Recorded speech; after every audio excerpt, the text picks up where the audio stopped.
prolific, so gifted. I'm the type that's gon' go get it. Okay guys, so here I have some red pepper, green pepper, and some red onions. I only put a little bit in the pan because my son Kimani doesn't really eat uh, peppers, like whole peppers cut this big, and I just like a little bit. So I basically just sauteed it, browned it up a little bit. I sauteed it in some butter and a little bit of oil until it had some color to it. And then what I did was I just separated it into like a separate little bowl, as I'm doing here. And basically I did this because I didn't want to cook it too long, and then I don't want to cook it by itself and then cook it with the beef as well, because then it'll be really, really dark, and I need some color in my, in my Philly cheesesteak. So I basically just browned it first, then separated it, and then I'll add it back to the Philly steak later on.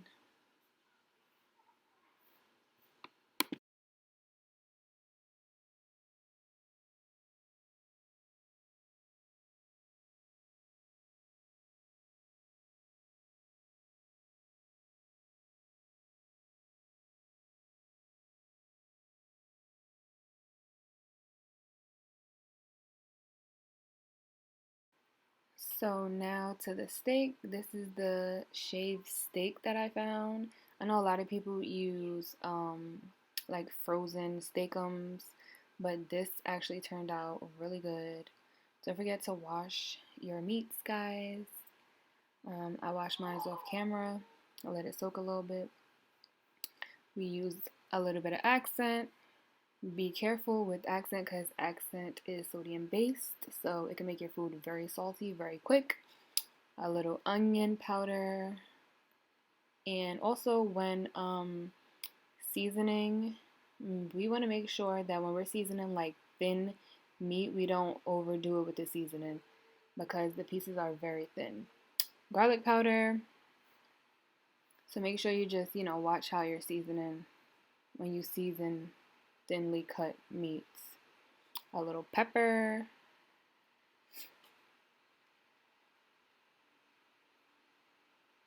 I just like eyeball everything. Nothing, no measurements for anything. A little adobo. Adobo is good on everything. Well, all-purpose seasoning, basically, that's what it is. And just mix it up. Mix, mix, mix. Mix it up.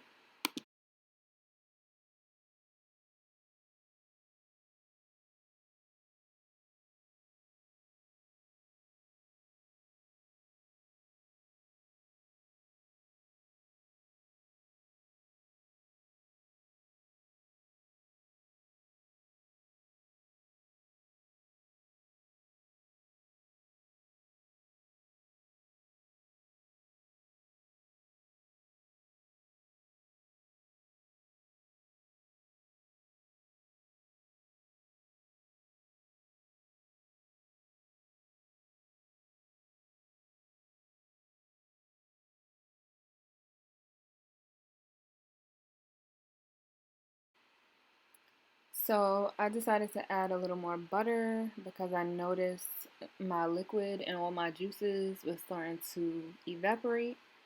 So I need that juice and I need that liquid. So, to keep the steak a little moisturized, add a little more seasoning. That's adobo. And just mix it up. Mix, mix, mix.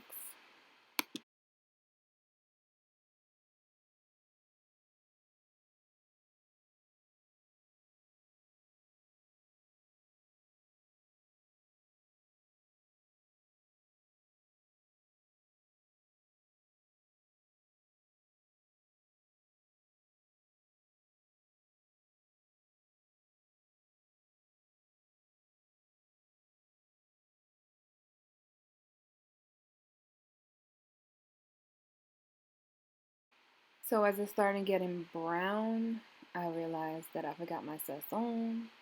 I put sazon to everything. It adds color to everything. It adds flavor to everything. I don't know if that's my Cuban side. I don't really know, but sazon is the shiz naive. All right. So I just added a little bit, like maybe a half a pack, because like I said, you don't want to heavily season thinly cut meat. So I added a little half a pack, probably a little less than half of a pack, and I let it simmer a little bit, and then I just went back in, mixed it up, so we could get that sazon on every little piece of the steak, and flavor, flavor, flavor.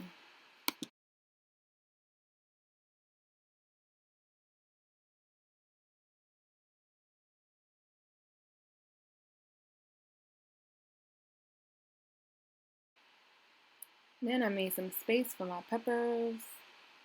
Added my peppers and my onions back in the pan, like I told you guys I would do later on. I blended them together, mixed them all in, gave it a little bit of color. That's why I told you guys I only used a little bit of peppers, because we don't really do like whole size peppers like that. We either like them really cut up really small, or like, yeah, that's like the only way, really cut up, finely cut. But you know, with Philly cheesesteaks, you gotta make sure you have that color. Your color is popping, and that sandwich is supposed to be like popping with the colors. So I'm like, all right, let me use a little bit. So that's what I did here. Then I started to like separate the sandwiches that I was gonna make, and I realized that Kimani didn't really want any peppers and onions on his, so I just kind of started separating the steak.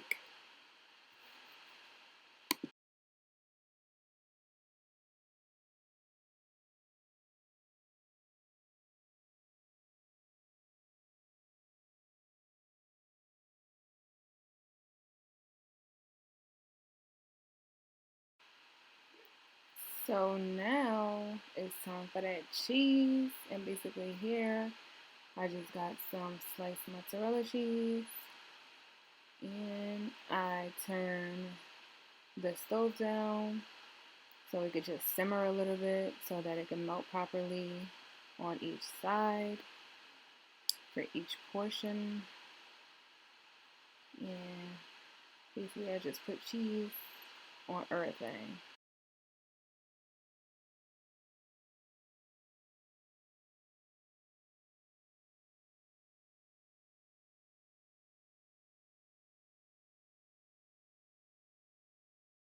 So what you want to do is you want to cut up your bread.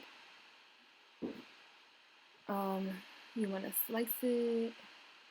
Make sure it's open properly. You want to toast it. I like toasting it in the juices in the pan.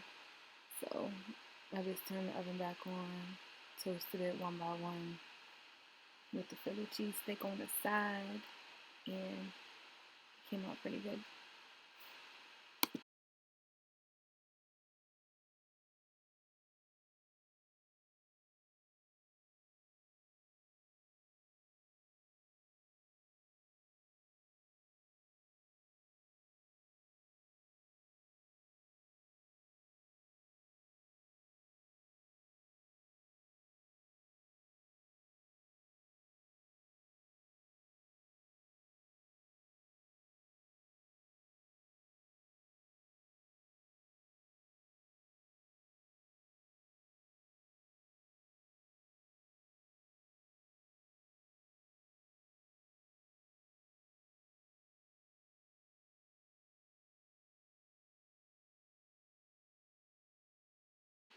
I'm not a pro, okay? I never worked in a food truck a day in my life, so don't judge me.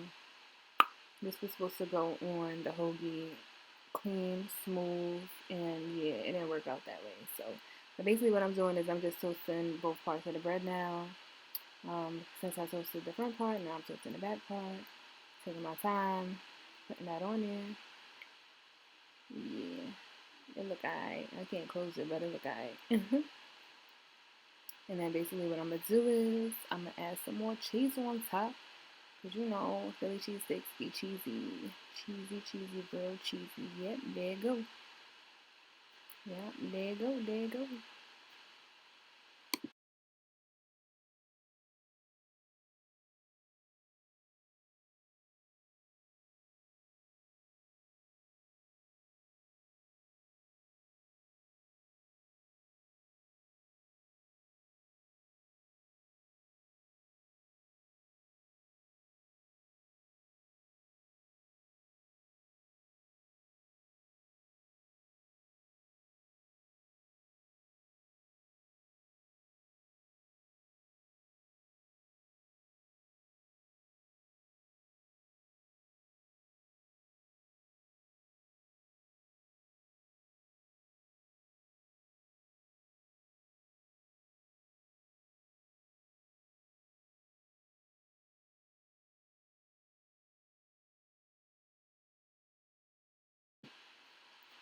So I just did this to kind of melt the cheese a little quicker, and I was able to close both sandwiches, so that's a good thing. I hope you guys enjoyed, and I hope you take some tips from me, follow my recipes, and stay tuned. Comment, like, subscribe, follow my IG. Let's get it. Ooh, it's so good.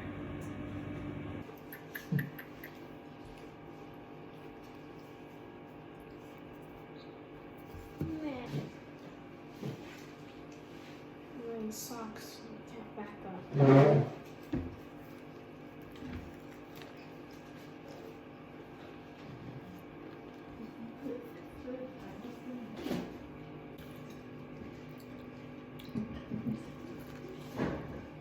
Who you with? I'm with the lions and gorillas, gang bangers and drug dealers. All them skimmers and them killers who I hang with. Yeah, it tastes good.